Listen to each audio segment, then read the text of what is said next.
joining us. So, good morning, dear colleagues. Good morning, representatives of the media.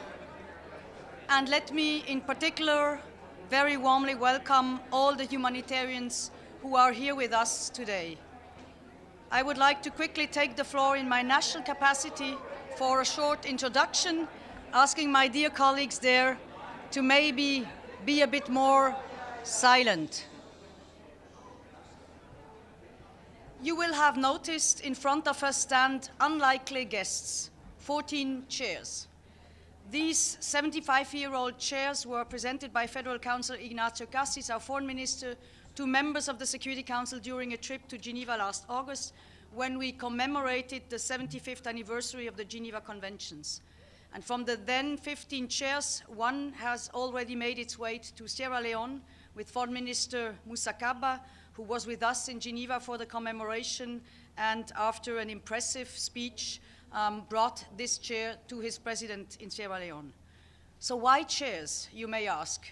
Chairs symbolize the seat of duty. The gesture emphasizes the Security Council's unique role as custodian of international peace and security, responsible for upholding and promoting international humanitarian law and responsible to protect vulnerable groups. Each chair portrays one letter of the message, war has limits, and by that symbolizes the collective responsibility to uphold IHL. It serves as a reminder that no state can shoulder the burden alone and that collaboration is key to ensuring the Geneva Conventions remain effective. The message spread across several chairs also symbolizes the necessity to uphold all aspects of IHL in order for it to be an effective tool. Should one chair, one aspect of IHL be removed, the message loses its meaning and IHL its efficiency. So why empty chairs, you may ask? These empty chairs symbolize the courageous presence of humanitarian workers, but not here with us, rather at the front line, often risking their own safety to provide aid and protection. International humanitarian law is crystal clear. We must protect and respect UN and humanitarian personnel. Switzerland's engagement on this issue led to the adoption of Security Council Resolution 2730, which reiterates these obligations and goes beyond. We welcome the recommendations issued by the Secretary General as requested in Resolution 2730, which the Council will discuss today. And before that, with many of my colleagues, and I'm very grateful for so many to come here, we will stand here to reaffirm our commitment to the protection of UN and humanitarian personnel, actually the first asked by the Secretary General. But first, I'd like to give the voice to those who provide aid and protection. I'd therefore like to invite Lisa Doughton from OCHA, Andrea Canepa from IFRC, and Josh Jorgensen from CIVIC to take the floor. The floor is yours. Thank you, Ambassador. Good morning, Excellencies, ladies and gentlemen. I stand here today with a heavy heart. This year has been the deadliest on record for humanitarian personnel. Since January, 281 aid workers have been killed, many in the line of duty while providing humanitarian assistance. The majority of them are national staff, who are the backbone of our operations and who account for more than 95% of all victims. Gaza has become the most dangerous place on earth ever for aid workers, with over 330 humanitarian staff killed since October 7 last year. To those who ask me who can be done to protect humanitarian workers and what can be done, my first answer is we urgently need a ceasefire in Gaza, and we need parties in this conflict to genuinely protect civilians and respect international humanitarian law.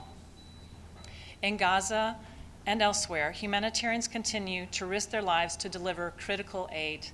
This unprecedented toll is a failure of states and conflict parties due to protect those who help others.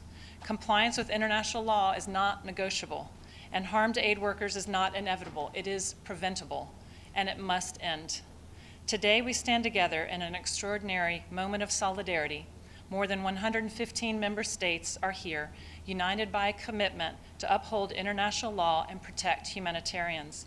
This powerful signal must translate into action.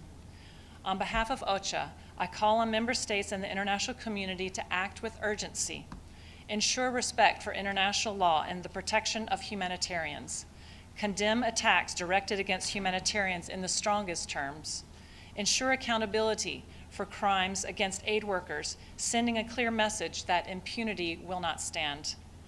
Provide resources to support survivors and the families of fallen colleagues, offering legal aid, mental health support, and the dignity of justice. Today, as we gather to reaffirm our commitment to international law and the protection of humanitarians, let us remember all of those who have lost their lives in service to others. Their courage should inspire action, not just words. Thank you.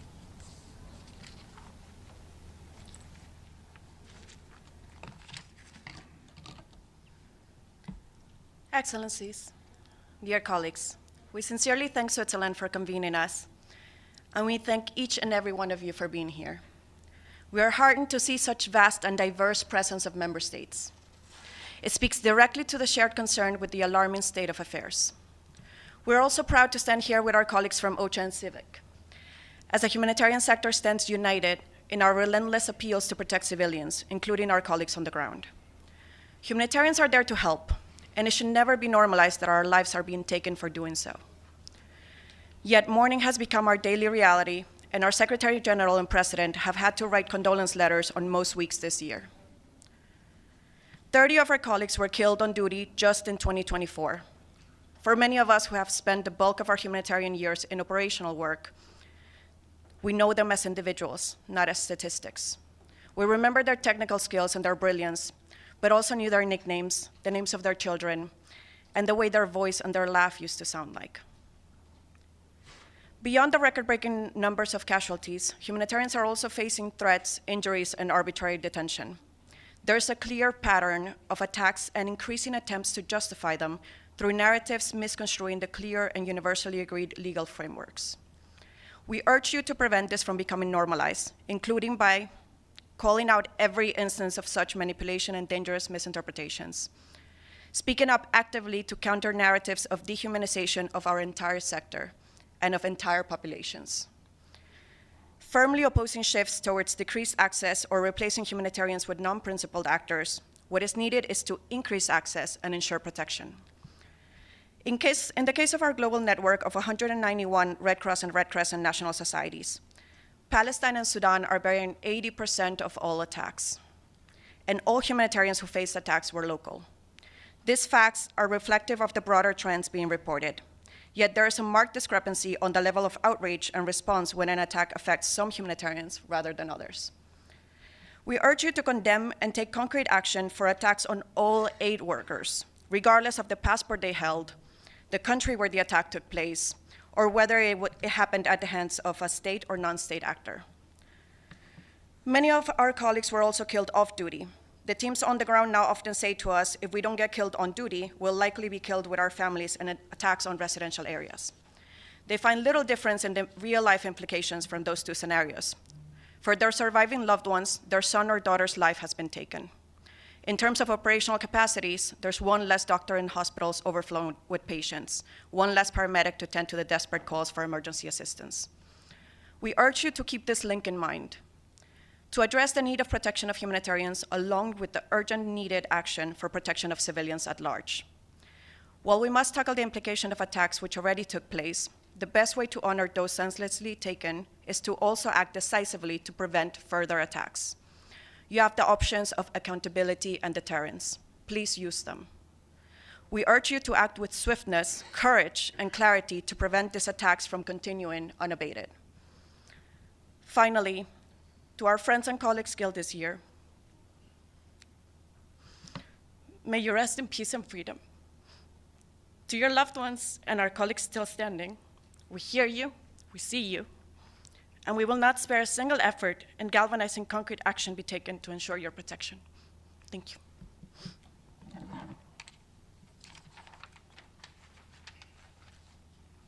Thank you, Andrea. Thank you, Ambassador, and thanks to Switzerland for organizing this extremely important event. Center for Civilians in Conflict, or CIVIC, my organization, greatly appreciates Switzerland's long-standing role as a champion of IHL and of the protection of civilians in armed conflict, and we value our partnership on these issues. Ahead of today's important Security Council session on the protection of humanitarian and UN personnel, we commend Switzerland's efforts leading to the adoption of Resolution 2730. And I offer our condolences as well to the UN and to the Red Cross and Red Crescent societies for the loss of their colleagues, and to the colleagues and families of all the humanitarian and UN personnel who have lost their lives while alleviating the suffering of civilians in the more than 120 armed conflicts raging throughout the world today. The impact of these conflicts on civilians and on humanitarian and UN staff is staggering.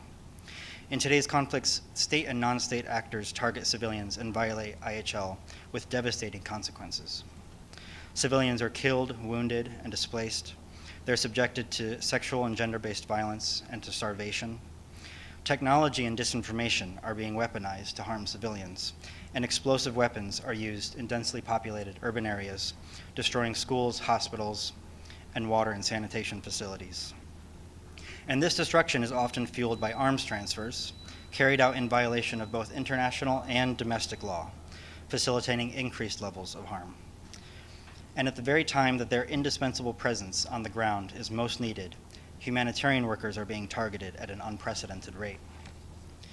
These are reasons why the fundamental rules and principles of IHL and broader protection efforts remain more essential than ever. Only by preventing, mitigating, and addressing civilian harm can we foster an environment conducive to lasting peace and security. And to be effective, the implementation of IHL needs to be more inclusive and localized with the participation of civil society and local communities.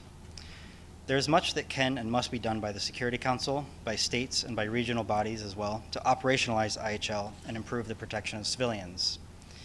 This includes, first, strengthening efforts to protect UN and humanitarian personnel and their facilities in line with the Secretary General's recommendations today.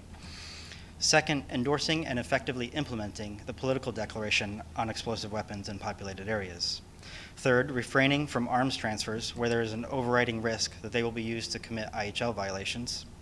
Fourth, establishing policies at the national level, for example, national POC policies and military doctrine that mitigates harm to civilians, and including civil society and communities in developing these. And fifth and finally, ensuring accountability and redress for harm. We must put an end to the perception that there are no longer any limits in warfare. Reversing the tide of civilian harm and armed conflict is not only a legal and moral responsibility, it is central to international peace and security. Thank you.